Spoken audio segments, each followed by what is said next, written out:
Bismillahirrahmanirrahim. Assalamualaikum warahmatullahi wabarakatuh. Waalaikumsalam warahmatullahi wabarakatuh. Waalaikumsalam warahmatullahi wabarakatuh. Waalaikumsalam warahmatullahi wabarakatuh. Alhamdulillahilladzi hadana bi'abdil mukhtar man da'ana ilahi bil idzni wa qad nadana labbaika ya man dallana wa hadana. Subhanaka la ilma lana illa ma 'allamtana innaka antal alimul hakim wa tub 'alaina innaka antat tawwabur rahim. Rabbi shrah li sadri wa yassir li amri wa hlul 'uqdatam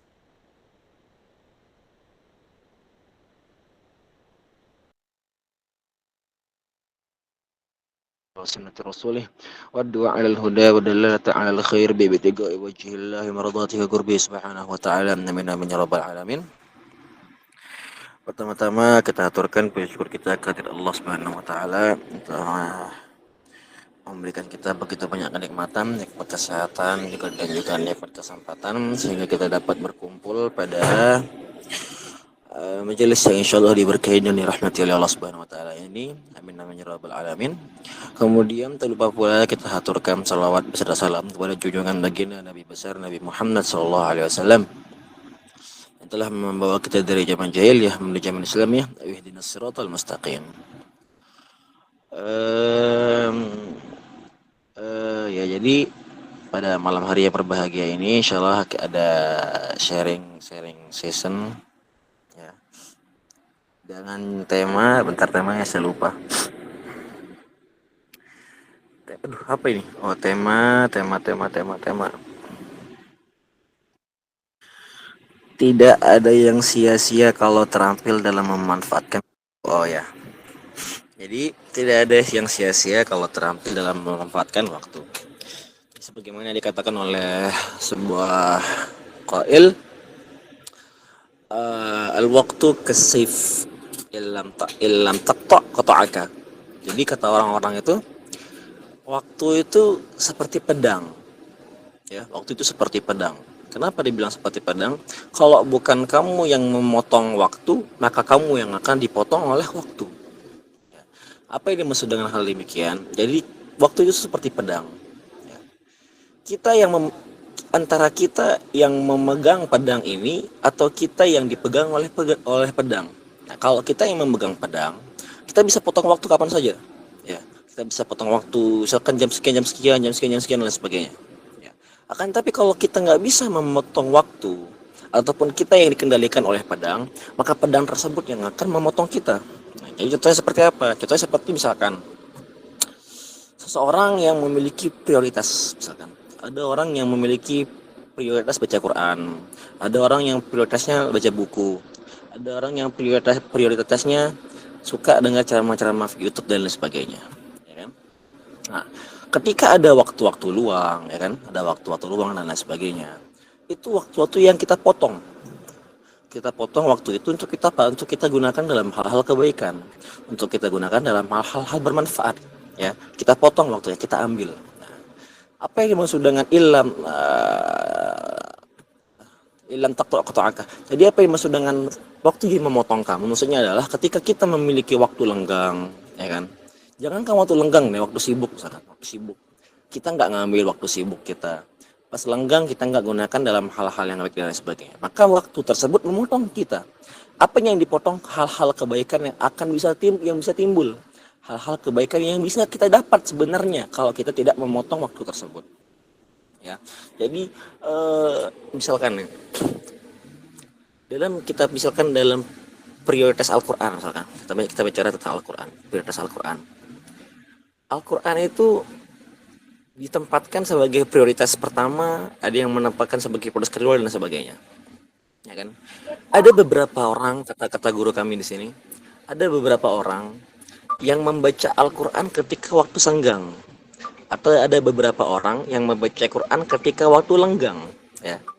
Akan tetapi ada beberapa orang juga yang membuat waktu lenggang, yang mencari waktu lenggang untuk membaca Al-Quran. Perhatikan bedanya gimana. Jadi kalau orang yang pertama, orang yang membaca Quran hanya ketika waktu lenggang, jadi semua waktu itu sibuk dalam perkara hal lain, ya. Selain Al-Quran. Ya. Kita mau bilang dia belajar, oke belajar. Tapi kita bicara tentang Al-Quran, ya kan? Mungkin dia 24 jam belajar, dan lain sebagainya, 24 jam mungkin dia kerja dan lain sebagainya. Nah, ketika 24 jam kerja, ketika mungkin dia ada waktu istirahat 5 menit dan lain sebagainya, itu yang digunakan untuk baca Al-Quran. Jikalau dia memang baca Al-Quran, ya. Akan tapi ada juga sebagian orang yang lebih memprioritaskan Al-Quran. Ketika dia di 24 jam mempunyai jadwal sibuk, ketika dia 24 jam memiliki jadwal padat, ya, dia tidak tahu misalkan nih kapan bisa baca Al-Quran, dia ada risih dalam hati, risih saya belum baca Al-Quran hari ini. Akhirnya apa? Ketika dia melihat suatu kesempatan, ketika dia melihat suatu kelanggangan, dipotong waktunya itu untuk apa? Untuk bisa baca Al-Quran. Sehalaman, 2 halaman. Baca Al-Quran tuh nggak ribet ya, nggak ribet, sehalaman, 2 halaman ya. Jadi biasakan kita tuh menggunakan waktu itu dengan sesuatu hal yang baik ya, menggunakan bi'ah yang baik dengan hal-hal kebaikan ya. Kecuali nanti ada waktu-waktu yang memang dikhususkan untuk memang hal-hal yang tidak, yang bisa-bisa saja. Contoh seperti apa? Ada hal-hal atau waktu-waktu yang memang ditempatkan untuk tidur. Ya. Jadi seperti malam juga punya tidur. Ya. Jangan waktu malam kalian nge-push belajar, pas di kelas kalian tidur. Itu apa? Zolim. Kenapa? Kalian tidak menempatkan sesuatu pada tempatnya. Ya. Kalian zolim sama diri kalian sendiri. Jadi badan itu punya hak. Ya. Badan itu punya hak. Sebagaimana yang dikisahkan dalam sebuah riwayat ketika itu bahwasanya Rasulullah SAW didatangi oleh tiga pemuda. Rasulullah itu didatangi oleh 3 pemuda. Pemuda yang pertama bilang, wahai Rasulullah, saya ini puasa. Sampai saya puasa itu, misalkan puasa nih, sampai buka maghrib, isya dia puasa lagi. Ya, isya dia puasa lagi. Ya, seperti itu terus. Ya, ini orang yang pertama.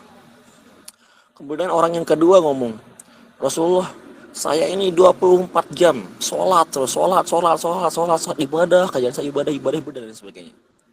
Kemudian orang yang ketiga ngomong, Allahumma sholli ala Muhammad, lupa kisahnya lagi. Nah, mungkin ada yang tambahin ntar ya. Nah, jadi orang yang pertama nih, kita balik lagi, orang yang pertama ini dia puasa. Orang pertama ini dia puasa banyak sampai dia tuh misalkan dia buka maghrib, isya udah puasa lagi ya. Kemudian apa kata Rasulullah? Rasulullah mengatakan bahwasannya saya ini Sayyidul Mursalin, saya ini adalah sebaik-baiknya manusia lah bahasanya kan. Ana sayyidu wa aladi Adam wa ana akramahum wala fakhr, kata Rasulullah. Saya ini adalah sebaik-baiknya anak Adam. Wa ana akramahum indallah, dan saya adalah orang yang lebih mulia daripada semua anak Adam. Wala fakhar, no debat. Ya. Dan kata Rasulullah seperti itu, saya yang seperti ini, kata Rasulullah.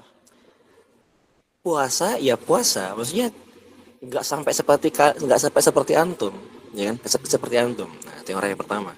Jadi ketika memang waktunya berbuka, silakan berbuka. Jika waktunya memang sudah puasa, silakan berpuasa.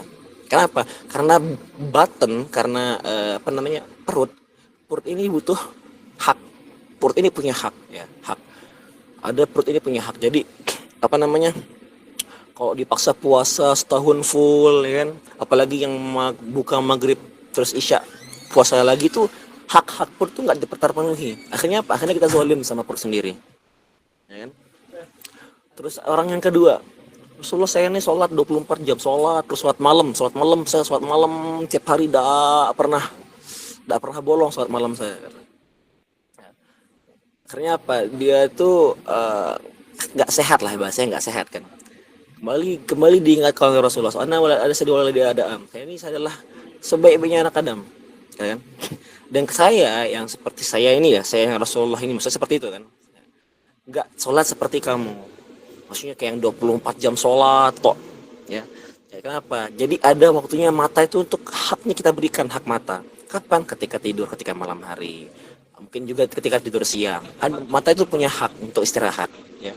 Tapi kalian yang begadang sampai nggak tidur pakai belajar, oke, belajarnya bagus ya. Di sisi lain kalian belajarnya bagus, tapi di sisi lain juga kalian menzolimi mata kalian. Kenapa? Karena tidak memberikan daripada hak-haknya ya. Jadi bahwasannya semua kebaikan itu baik ya, akan tapi semua yang berlebihan itu tidak baik ya. Semua yang berlebihan itu nggak baik, sekalipun itu dalam perkara ibadah. Kenapa? Karena dalam sholat nih, dalam sholat ada perkara-perkara waktu yang diharamkan buat sholat. Ada loh perkara-perkara waktu yang diharamkan buat sholat. Ada 5 waktu yang diharamkan buat sholat, ya kan. Ada tempat-tempat juga yang mahal-mahal ataupun keadaan-keadaan diharamkan buat sholat. Yang pertama. Kemudian dalam berpuasa, orang itu dilarang berpuasa 1 tahun full. 1 tahun full. Nanti Idul Fitri puasa atau Mutasyrik puasa itu dilarang, haram. Ya, haram. Ya. Maka dari itu zakat juga dilarang berlebih-lebihan. Ya, zakat sebagaimana yang dikisahkan bahwasanya ketika Abu Bakar As-Siddiq itu hendak mensedekahkan hartanya untuk untuk perang, ya. Oh ya Rasulullah, saya serahkan seluruh harta saya, kata Abu Bakar, untukmu. Lalu apa yang kau tinggalkan untuk istri dan anakmu, katanya. Aku tinggalkan hanya baju dan rumah. Seperti itulah kurang lebih. Kemudian Rasulullah menegur daripada Sayyidina Abu Bakar, ya. Menegur daripada Sayyidina Abu Bakar dan diambil daripada 1/3 hartanya dari harta Rasulullah. Maka berzakat, ya, ataupun bersedekah itu bagus dan baik. Akan tetapi berlebih-lebihan sampai lupa kita punya keluarga, lupa kita punya diri, lupa kita tanggungan dan lain sebagainya, itu berlebih-lebihan.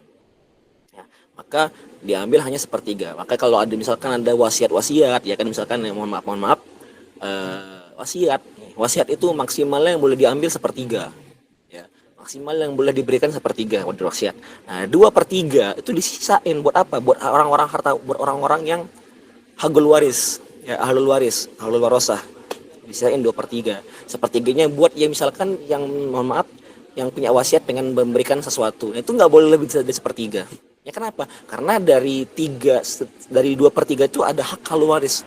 Kalau semuanya mau dikasih ke yang wasiah, terus ahlul waris mau dapat apa? Jadi semuanya udah ada bagian-bagiannya. Ya. Jadi sebagaimana yang katakan juga oleh orang para sebagaimana yang katakan juga oleh dalam Allahumma shalli ala Muhammad. Dikatakan oleh para kalam mutiara, ya, bahasanya orang-orang, ya. Mahfuzat adalah mahfuzat, ya. Mahfuzat syababul yaum rijalul ghad. Jadi syababul yaum rijalul ghad, kata orang-orang, ya. Syababul yaum rijalul ghad. Pemuda masa kini, pemimpin masa depan. Ya, pemuda masa kini, pemimpin masa depan. Mengapa dikatakan demikian? Karena pemimpin ataupun masa depan sebuah negara atau masa depan sebuah tempat dan lain sebagainya, masa depan sebuah umat dan lain sebagainya, dilihat dari pemuda-pemudanya kala itu. Ya. Kalau pemuda-pemudanya suka buang-buang waktu, kalau pemudanya rusak, mohon maaf, ya, maka bisa dilihat apa yang akan jadi oleh pemuda-pemuda tersebut, ya kan? Nah, tapi kalau pemuda-pemuda kita lihat dia rajin, ya kan, suka ikut kajian dan lain sebagainya, maka bisa dipastikan bahwasanya pemilik karya mereka ini akan menjadi pemimpin masa depan, ya. Jadi maka dikatakan oleh guru kami Ustaz Siddiq, ya, beliau pernah mengatakan bahwasanya santri itu terdiri daripada 4 huruf. Santoriu, sin nun ta ro, ya, sin nun ta ro, santri, sin nun ta ro. Jadi santri itu memiliki makna sendiri. Sin itu memiliki makna apa? Satrul aurah. Itu apa? Menutup aurat, ya. Jadi ketika kalian merasa diri kalian seorang santri, ketika kalian merasa diri kalian seorang talib ilm, seorang pelajar dan lain sebagainya, maka kalian itu harus bisa harus bisa menjaga diri kalian daripada menutup aurah kalian. Aurah itu adalah apa? Ma'ujabah satruhu wa harum manazruhu. Apa-apa yang wajib untuk ditutup dan haram untuk dilihat, itu namanya aurat. Ya, sudah ada drama ma'ruf banget auratnya ini auratnya ini apa dan lain sebagainya, udah ma'ruf banget. Itu sin. Kemudian ada nun, sin nun, ya. Nun adalah artinya apa? Naibul ulama. Ya. Nun itu naibul ulama. Maksudnya naibul ulama adalah pengganti para ulama-ulama. Ya. Jadi misalkan nih, kita yang belajar sekarang, kita diibaratkan sebagai santri, ya. Besok, ya, mau di kedepannya ulama-ulama kita, guru-guru kita bakal mohon maaf bakal berpulang, ya. Satu-satu bakal berpulang, mohon maaf bakal pulang, ustaz ini pulang, kiai ini pulang, syekh ini pulang. Dan siapa yang bakal gantiin? Kalau bukan kita? Ya, siapa yang bakal menggantikan mereka kalau bukan kita? Kita yang masih remaja-remaja, kita yang masih umurnya segar-segar, ya, masih waktu-waktunya untuk mencerna dan lain sebagainya, ya kan? Jadi ini adalah naibul ulama. Kemudian ada ra, sin, santri, ta itu apa? Tarkul ma'asi. Sebagai seorang penuntut ilmu, sebagai seorang yang pelajar ya, maka diwajibkan seorang itu untuk apa? Untuk selalu menghindari daripada maksiat-maksiat. Tarkul ma'asi, menghindari daripada maksiat. Sebagaimana yang dilantunkan oleh Imam Syafi'i dalam syairnya, syakautu ila waqi'an su'in hifzi. Jadi Imam Syafi'i ini curhat mengadu kepada gurunya Imam Waqi'. Syakautu ila waqi'an su'in hifzi. Ya, saya curhat kepada guru saya Imam Waqi' akan hafalan saya yang jelek. Farsyadani ila tarkil ma'asi. Kemudian Imam Waqi' ini menasihati Imam Syafi'i dengan apa? Ila tarkil ma'asi. Kepada kamu wahai Imam Syafi'i, hindarilah kepada maksiat. Mengapa? Li'anna al-ilma nurun wa nurullahi la yuhda li'asi. Karena apa? Karena sesungguhnya ilmu itu adalah cahaya. Ya, ilmu itu adalah cahaya. Wa nurullahi la yuhda li'asi. Dan cahayanya Allah tidak diberikan kepada orang-orang yang bermaksiat.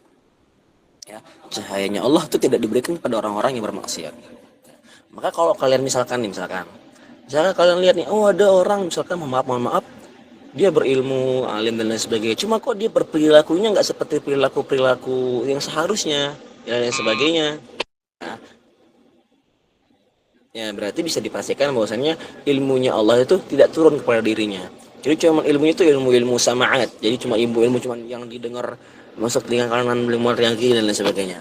Dikatakan oleh guru-guru, dikatakan oleh para ulama, al-ilmu fi sudur la fi sutur. Bahwasanya ilmu itu ada dalam dada, ilmu itu ada dalam hati, ya, bukan di dalam tulisan. Jadi ini bukan permasalahan tentang tulis menulis dan sebagainya. Tapi ini menunjukkan bahwasanya ilmu itu berkah. Ilmu itu menjadi bermanfaat ketika apa? Ketika dia melekat dalam hati. Ya, kalian kemana-mana bakal tahu ini ilmunya begini dan sebagainya. Ya. Kalau masih misalkan nih kalian misalkan nih nggak tahu ilmunya kalau nggak lihat buku, nah itu masih di dalam sutur, masih dalam bentuk tulisan. Ya. Kemudian yang terakhir santri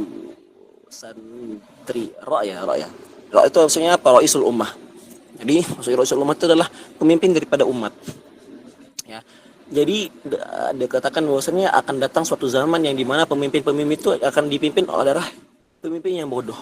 Ya, na'udzubillah min zalik ya. Semoga kita orang-orang yang terpelajar ya. Kita orang-orang yang selalu ingin belajar. Semoga kita orang-orang selalu ingin tahu ini bisa menjadi pemimpin yang bermanfaat. Ya, siapa lagi yang akan menjadi pemimpin hebat? Siapa lagi yang akan menjadi pemimpin yang bijaksana kalau bukan dari orang-orang seperti kita? Ya, kita nggak bisa selalu berpatokan kepada itu yang udah tua, itu aja itu yang udah berpengalaman. Kita nggak bisa selalu mentok seperti itu. Ya, karena apa? Karena kalau kita terus-terusan itu aja itu yang udah tua kasih deh, itu yang udah berpengalaman kasih deh. Kita kapan jadinya? Kenapa? Karena semua orang tuh pasti bakal turun. Ya, karena roda kehidupan terus berputar. Kadang kita jadi santri, so kita jadi, mohon maaf, jadi ustad. Yang ustad, misalkan nih orang yang presiden, jadi apa? Jadi rakyat bisa lagi. Orang rakyat biasa jadi presiden dan sebagainya. Terus, ya. Mohon maaf. Ya, dulu orang biasa. Ya maksudnya sama orang biasa maksudnya.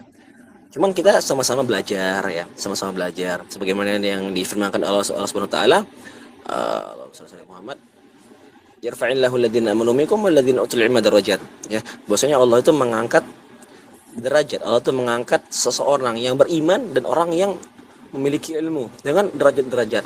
Jadi seorang ke orangnya ketika dia memiliki ilmu, Allah angkat derajatnya. Maksudnya Allah akan angkat derajatnya seperti apa? Allah angkat derajatnya itu maksudnya dia mendekatkan kepada sisi Allah Subhanahu wa taala. Ya. Nah, jadi manage waktu ini penting. Ya, sebagaimana juga yang dinasihatkan oleh guru kami Profesor Habib Abu Abdullah bin Muhammad Baharun.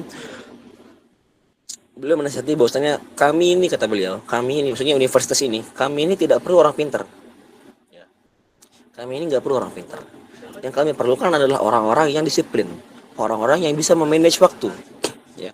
Kenapa? Karena banyak orang-orang pintar yang biasanya, saya nggak menjudge semua, banyak orang-orang pintar, orang-orang yang ber-IQ tinggi dan lain sebagainya, itu biasanya suka malas.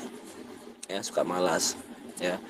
Nanti aja dia belajarnya pas mau ujian. Nah, ya. Tapi Profesor Al Habib, beliau lebih suka senang lebih senang dengan santri-santrinya beliau yang lebih pintar memanage waktu, ya, manage waktu.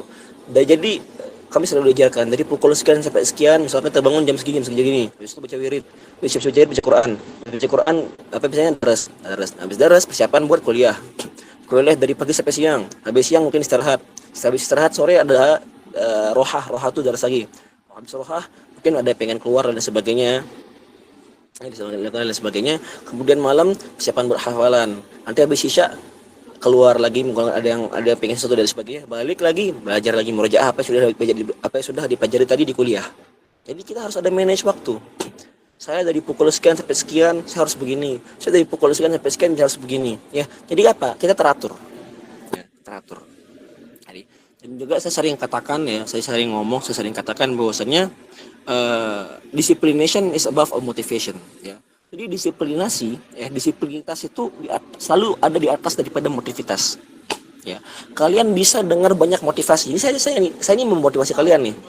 Kalian ayo jangan suka buang waktu, ayo kalian bla bla bla bla bla bla bla aku kan. Saya motivasi kalian, ya. Tapi ketika kalian masuk makan motivasi nih di kamar kalian ada Mario Teguh misalkan. Sebelah yang di depan bagian kanan ada Mario Tegar, yang di kiri ada Mario Bros misalkan kan. Kalian nemu motivasi itu setiap hari, baru bangun tidur dapat motivasi dan sebagainya.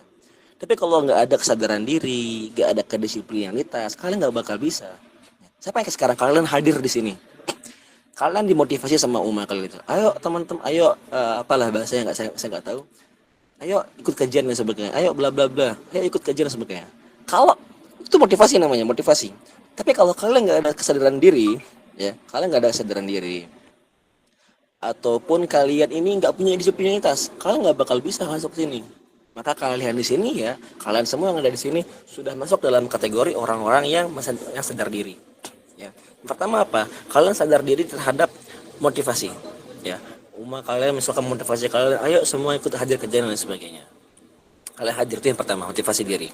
Kemudian yang kedua adalah motivasi dalam segi Allahumma shalli ala Muhammad, apa sih istilahnya? Kodrari apa ya istilahnya ya? Dalam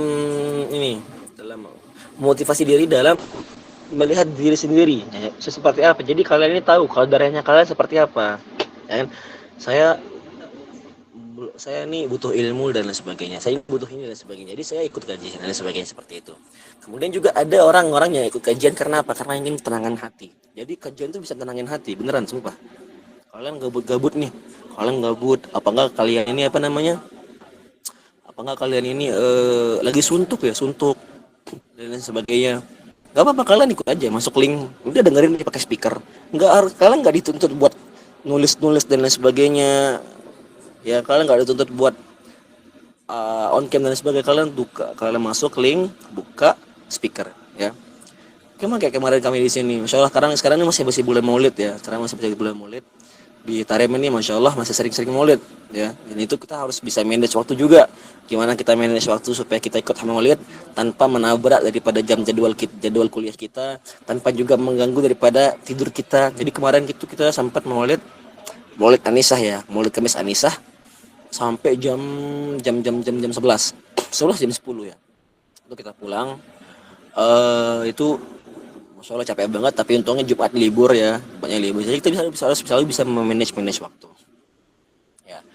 Kemudian juga yang terakhir bahwasannya untuk teman-teman yang masih terus belajar, ya, teman-teman yang masih semangat belajar dan sebagainya, ini apa ini? Teman-teman yang masih selalu belajar dan sebagainya, saya akan bawain sedikit syaiat daripada Imam Ali. Jadi Imam Ali itu berpesan kepada talib ilm, berpesan kepada penuntut ilmu bahwasanya la tanalul ilma illa bisitatin, ya. La tanalul ilma illa bisitatin sa'unbika an majmu'iha bibayanin zakain wa hirsin wa istibarin wa bulgatin wa irsyadu ustadin wa tulu zamanin. La tanalul ilma illa bisitatin. Kata Imam Ali, kalian itu nggak bakal pernah dapat ilmu kecuali dengan 6 syarat. Sesuai dengan 6 syarat. Sa'unbika an majmu'iha bibayanin. Yang pertama adalah apa? Dzakain. Kalian tuh harus cerdas. Cerdas di sini maksudnya apa? Kalian nggak harus jadi cerdas kayak profesor, enggak. Maksudnya memiliki kecerdasan, memiliki IQ, ya. Jadi mau kayak misalnya seperti apa? Jadi orang-orang yang IQ ini intellectual quality ya, intellectual quality, intelligent quality. Ya, saya itu daya untuk bisa menangkap pelajaran, ya. Daya untuk bisa menangkap pelajaran.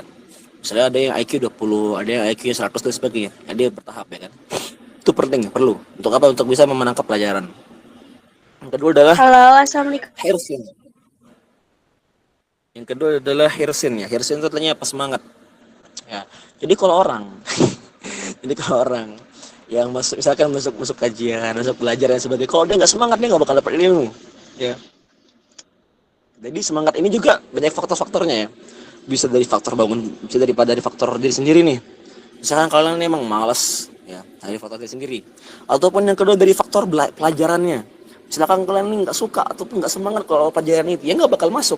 Yang ketiga yang paling sering faktor gurunya. Saya juga kadang beberapa suka ya kalau gurunya agak kurang selek ngajar, saya kadang suka males gitu. Faktor guru ini penting ternyata. Saya juga baru nyadar ternyata faktor guru itu penting ya. Jadi ketika guru itu selek ngajarnya enak, terus apa namanya cara ngajarinnya dan sebagainya bagus dan sebagainya, maka maka kita semangat pasti kuliah. Maka kita pasti semangat untuk ilmu ya kan. Apalagi banyak akhwat deh, apalagi kalau ntar ustadznya ganteng ya on cam, nah itu rame itu, banyak semangat kalian untuk ilmunya. Jadi tergantung dari para ustadz. Wayasirasin wastibarin. Kemudian ketiga adalah jangan sabar ya. Jadi untuk ilmu tuh harus sabar ya. Sabar kenapa? Kadang kita nih sekarang nih jam-jamnya pengen keluar makan. Sekarang hari apa ya? Sekarang Sabtu. Nah sekarang mungkin kalian jam-jamnya malam mingguan kan. Sekarang jam-jamnya malam mingguan tapi ada kajian. Nah, sabar gitu ya. Sekarang lagi jam-jamnya misalkan nih kalian nih harus nonton ada film apa di TV lah kan jam sekarang, tapi kalian harus kajian, sabar. Itu sabar. Mesti barin. Kemudian yang keempat ada wabulgoh. Kalian harus punya bekal ya. Bekal alat tulis ya. Ini termasuk HP, termasuk bekal ya. Bekal HP. Kalian kalau punya HP nggak bisa bekal dekat kajian ini. Bekal HP, bekal kuota itu bekal. Ya, bekal kuota dan sebagainya. Ya, bekal. Kemudian yang kelima irsyadu ustaz. Nah, ini penting ya. Irsyadu ustaz maksudnya itu adalah penyampaian daripada ustaz, penyampaian daripada orang yang lebih paham. Ya, sebagaimana dikatakan oleh para ulama, sebagian daripada ulama qala ba'dhum man ta'allama bila syekhin fa syaikhuhu syayatin. Barang siapa yang belajar tanpa guru, maka gurunya itu adalah apa? Maka gurunya adalah syaitan. Dan ini sering terjadi. Ya, sering terjadi nih. Orang tiba-tiba gabut baca buku. Ya, banyak ini gabut tiba-tiba baca buku, lihat oh ini ternyata begini ya, oh ini ternyata begitu ya, padahal salah. Ini bahaya. Ya, bahaya. Si paling ilmiah apalah itulah, tetap kita tuh harus pakai guru ya. Guru kamu siapa? Google tuh gak bisa ngajar guys ya. Google tuh gak bisa ngajar. Google tuh cuma ngasih kalian itu sumber Google tuh gak bisa ngajar. Kamu sanadnya kemana? Sanadnya ke Google. Karena ke Google ya, sanadnya kok ke Google. Jadi guru tuh penting. Dan ini sering terjadi di berbagai bukan cuma di Indonesia, di Arab juga sering terjadi nih. Orang buka buku, lihat buku nih. Jadi beli kitab. Nama kitabnya Dzikru Miftahul Faraji. Maksudnya itu adalah zikir adalah kunci daripada semua jalan keluar. Zikir adalah kunci daripada kesuksesan. Zikir adalah kunci daripada solusi. Ya, Dzikru Miftahul Faraji. Ya. Tapi kan sendiri Arab gundul. Nanti dia beli buku, dia baca Adzakar Miftahul Farji. Nah, padahal dari segi tulisan sama. Segi tulisan sama. Tapi dari segi makna jauh. Ya. Nama kitab aslinya nih Adzikru Miftahul Faraji. Zikir itu adalah kunci daripada solusi. Ya. Dia baca Adzakar Miftahul Faraji. Mohon maaf, zakar untuk kemaluan laki-laki, miftahun adalah kunci daripada faraji. Mohon maaf, faraj atau kemaluan perempuan. Nah, kan beda. Itu kenapa? Karena dia belajar baca gak ada gurunya, asal baca. Ya. Banyak kejadian-kejadian. Misalkan ada dibilang dalam kitab fikih nih, kita sering nih dalam kitab fikih nih, bahas bab haji. Rukun pertama haji, niat ihram, kemudian wukuf Arafah, kemudian tawaf, kemudian wukuf tawaf, wukuf di Arafah, kemudian sa'i, kemudian mabit di Mina. Harusnya mabit di Mina, tapi dibacanya apa? Mabit di Mani. Tulisannya sama, mabit Mina sama mabit Mali itu sama tulisannya. Tapi karena dia ini nggak belajar, maksudnya dia nih belajar sendiri, akhirnya apa? Akhirnya dia diajarin sama setan. Ini bacanya Mani bukan Mina. Oh, sama kayak yang awal, dzikru miftahul faraji. Ya. Dan banyak juga kejadian-kejadian lain ya, kejadian lain yang kami ceritakan oleh guru-guru kami di sini juga, dan juga saya menyalahi diri saya jikalau saya nggak belajar, jikalau saya ini nggak berguru, mungkin saya juga bakal baca kayak gitu, seperti itu. Nah, jadi irsyad ustaz itu penting ya. Kemudian yang terakhir adalah tulu zamanin, maksudnya adalah zaman yang panjang. Jadi jadi belajar tuh nggak sebentar, belajar tuh nggak sebentar. Sebagaimana dikatakan oleh sebagian para ulama, bahwasanya jikalau engkau ingin ilmumu berkah, maka belajarlah pada suatu tempat minimal 5 tahun, ya, minimal 5 tahun. Jadi belajar tuh nggak sebentar, ya. Mungkin ada teman-teman yang save nomor saya, cuma saya nggak pernah buka IG ya. Ya teman-teman yang save nomor saya sempat post di SW itu sebuah foto yang masya Allah menakjubkan ya. Jadi fotonya itu apa? Fotonya itu ada guru-guru kami di sini, ada profesor dan doktor, ada saya sebutin ya, ada dokter Alwi Al-Idrus, ada Ustaz Hasan Mazagifan, ada dokter Nizar, ada Ustaz Alwi Belfagih, ada Ustaz Badaud, ada Ustaz Barmada, ada Ustaz Mahmud dan lain sebagainya. Ada Ustaz Hasan Bafadol. Beliau ini ustaz kami di sini, dosen kami di sini. Ada yang S2 S3, duduk buat kholakoh belajar ngaji sama ustadznya mereka lagi. Namanya siapa? Syekh Muhammad Al-Khotib. Jadi fotonya tuh Insya Allah ya. Jadi Syekh Muhammad Khotib lagi duduk buka kitab, terus kemudian dosen-dosen kami itu duduk belajar sama beliau. Nah, jadi ilmu itu jangan kalau misalkan nih, saya habis kajian kemarin cukuplah ilmu lah, nggak usah kajian lagi. Nah, itu nggak bisa. Sebagaimana dikatakan yang Syafi'i bahwasannya adalah kapan dikatakan seseorang itu bodoh? Ketika dia itu adalah cukup dengan ilmu. Ya, ketika dia ini cukup dengan ilmu, maka itu bodoh. Kenapa? Karena sesungguhnya ilmu itu banyak, ilmu itu luas. Dan ketika dia ini cukup dengan suatu ilmu, maksudnya nggak pengen nambah-nambah lagi, maka itu kena kebodohan. Ya, nah itulah yang dapat saya sampaikan pada malam hari ini. Insyaallah bermanfaat. Apabila ada salah mohon dimaafkan. Apabila taufiq wal hidayah. Wassalamualaikum warahmatullahi wabarakatuh. Waalaikumsalam warahmatullahi wabarakatuh. Masyaallah, alhamdulillahirabbil alamin. Syukran jazakumullah khairan kepada Ustadz Muhammad Manan Aziz atas ilmu yang telah disampaikan pada malam hari ini. Semoga kita semua dapat mengamalkannya. Baik, selanjutnya kita masuk ke sesi Q&A atau pertanyaan. Kita batasi 3 pertanyaan saja, Ustadz. Gak apa-apa kan, Ustadz? Baik, untuk teman-teman yang mau bertanya, silakan mengetik di kolom komentar. Saya bagi waktu 30 detik.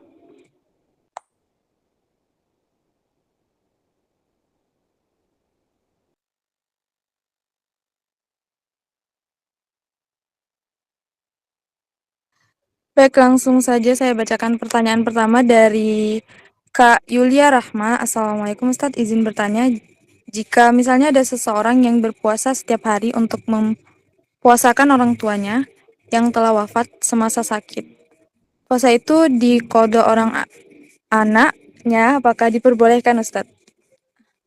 Tafadhol Ustadz.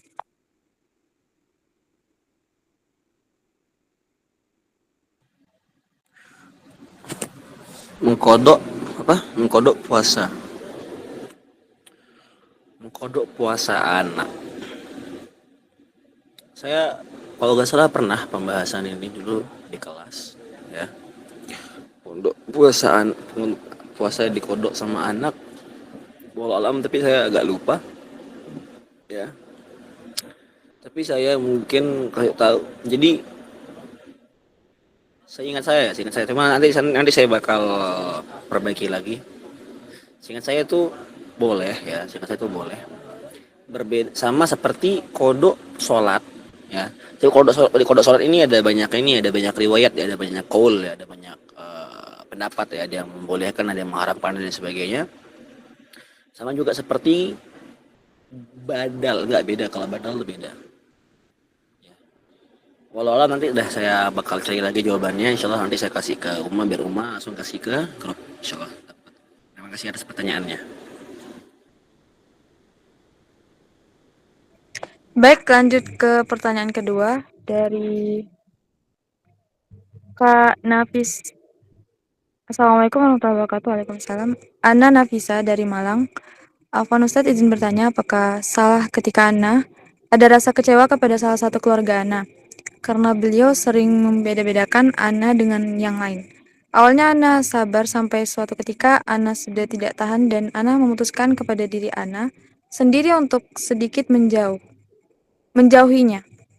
Tafadhol Ustaz. eh ini kita sama ya, sama nasib. Tapi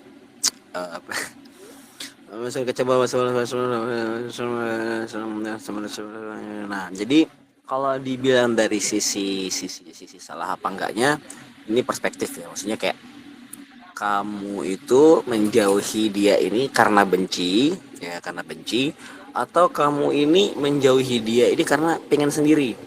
Jadi beda kan. Ada orang yang dia tuh pengen tenang tuh dengan cara sendiri, ya. Introvert, ya introvert kan, introvert tuh sendiri gitu kan, sendiri biar tenang, katanya introvert. Jadi dia misalkan introvert nih, sendirian biar tenang, menyendiri. Ataupun kalau kamu ini menjauhi misalkan adik-adik ataupun lain sebagainya tuh karena iri, gak suka. Nah itu gak boleh, itu nggak boleh. Jadi saya sering sama ibu saya, kamu itu cowok katanya. Ya, saya emang cowok. Kamu tuh cowok, kata mama. Kamu cowok punya adik cewek 2. Kamu nggak boleh marah depan adik-adik kamu. Sekiranya kamu ada sakit hati sama adik-adik kamu, sekiranya kamu ada marah emosi dan sebagainya, kamu keluar kayak pakai motor, keluar jalan-jalan, tenangin diri ya. Kalau udah tenang baru balik. Nah, jadi seperti itu yang diajarkan saya orang-orang oleh ibu saya. Jadi kalau istilah kata menjauhi karena iri itu nggak boleh. Seperti itu. Saya dapat jawab. Terima kasih. Baik, terima kasih atas jawabannya. Semoga terjawab ya Kak Nafis. Lanjut ke pertanyaan terakhir dari Kak Halimah Molakana. Assalamualaikum, waalaikumsalam. Ustadz izin bertanya, gimana caranya menghindari rasa sakit dari ucapan seseorang sebagaimana perkataan itu membuat kita lengah, hilang semangat. Di sisi lain, di sini berjuang hijrah sendirian tidak ada orang yang bisa menguatkan posisi. Posisi juga berada di sekitar yang kurang mendukung. Tafadhol Ustadz. Ya semangat untuk kita, semangat untuk yang menjadi lebih baik. Semua kita yang di sini nih mencoba menjadi diri yang lebih baik ya, mencoba jadi lebih baik. Termasuk saya juga, saya menjauhi keluarga saya, menjauhi dalam artian bukan membenci ya. Saya menjauhi karena memang tempatnya jauh. Ya. Bagaimana cara kita menghindari rasa sakit dari ucapan seorang sebagaimana perkataan itu membuat kita lengah, hilang semangat. Di sisi lain di sini berjuang hijrah sendirian, tidak ada. Saya pusing bacanya. Cara menghindari rasa sakit ya itu beda-beda ya. Kalau saya pribadi, saya bukan tipe orang yang suka yang cepat kemakan omongan orang. Saya pribadi. Ya. Ketika seorang itu nggak suka sama kita, ketika seseorang itu iri sama kita dan lain sebagainya, itu artinya orang itu punya iri ataupun nggak suka terhadap sesuatu yang kita punya. Contoh, kita ini lagi hijrah. Kita lagi hijrah, kita lagi mencoba menjadi lebih yang baik, dari diri yang lebih baik. Kemudian ada orang-orang yang nggak suka. Anak ini kok hijrah, ngapain dia hijrah? Ya, kenapa? Karena dia ini pertama, dia ini nggak merasakan apa itu hijrah yang pertama. Kedua, dia nggak mendapatkan hidayah hijrah itu. Ya, jadi dia ini nggak suka, ataupun dia ini iri. Kenapa? Karena kita ini punya sesuatu yang dia nggak punya, ya. Jadi seperti itu. Jadi ada dalam kaedahnya, ada dalam kaedah itu mengatakan bahwasannya orang baik itu pasti selalu dikelilingi oleh orang yang nggak baik. Ya. Orang baik pasti selalu nggak disukain sama orang baik. Orang baik pasti selalu nggak disuka sama orang nggak baik. Tapi orang yang nggak baik nggak pernah apa sih? Ulang-ulang. Orang baik pasti selalu nggak disuka oleh orang yang nggak baik. Tapi orang yang nggak baik pasti bakal disuka sama orang baik. Gimana misalkan orang baik kayak kita nih, jangankan kayak kita, kayak Rasulullah aja, ada yang nggak suka. Sebaik-baiknya manusia ada yang nggak suka. Sebagaimana dikatakan tidak ada yang bisa lepas daripada fitnahnya lisan manusia. Sebagaimana dikatakan bahwa Rasulullah itu adalah dukun. Dia mengatakan juga Allah dikatakan punya anak. Itu fitnah itu. Jadi nggak ada sesuatu siapapun yang bisa lepas daripada fitnah lisan daripada manusia. Ya. Tapi orang yang nggak baik pasti bakal selalu disuka sama orang baik. Kenapa? Karena kita ini orang baik. Kita nggak boleh nggak suka dia. Ya Rasulullah sebaik-baiknya orang. Gak pernah benci sama orang kafir. Sebaik-baiknya orang Rasul gak pernah benci sama orang kafir. Ya, dirangkul dan lain sebagainya. Jadi seperti itu. Kalau kalian masih ada rasa nggak suka sama orang, ya berarti kalian sudah tahu kalian masuk golongan yang mana, golongan yang baik atau golongan yang nggak baik. Seperti itu. Insyaallah dapat dijawab. Terima kasih. Baik, terima kasih kepada Ustadz Muhammad Manan Aziz sudah menjawab pertanyaan dari para peserta. Semoga terjawab. Selanjutnya yaitu sesi doa kepada Ustadz Muhammad Manan Aziz. Dipersilakan memimpin doa.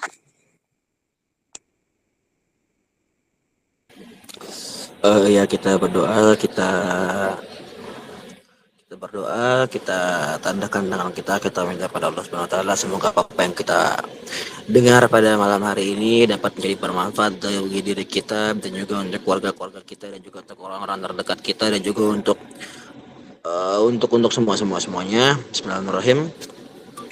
اللهم يا عظيم السلطان قدم الإحسان يدي من نعمك كثير الجود واسع العطايا خفر لطف جميل السنين حليما لا يعجل صلي ربي على سيدنا محمد وآله وسلم وارض عن الصحابة أجمعين اللهم لك الحمد الشكر ولك المن الفضل ونحق ونحن عبدك رقا وأنت مثل ذلك أهلا يا ميسر كل عسير ويجبر كل كسير وصاحب كل فريق يمغني كل فقير ويمقوي كل ضعيف يمن كل مخيف أسر علينا كل عسير فتيسر العسير عليك يا سير اللهم يا من لا يحتاج للبيان والتفسير حاجتنا كثير وأنت عليم بها وخبير اللهم إني أخاف منك وأخاف مما يخاف منك وأخاف ممن لا يخاف منك اللهم بحق من يخاف منك نجنا ممن لا يخاف منك اللهم بحق سيدنا محمد وحسن بعينك التي لا تنام وقفنا بك نفسك الذي لا يرام ورحمنا بكرتك علينا فلنهلك وأن تقتنا برجاؤنا وصلى الله على سيدنا محمد وآله وصحبه الحمد لله رب العالمين والقبول الفاتحة.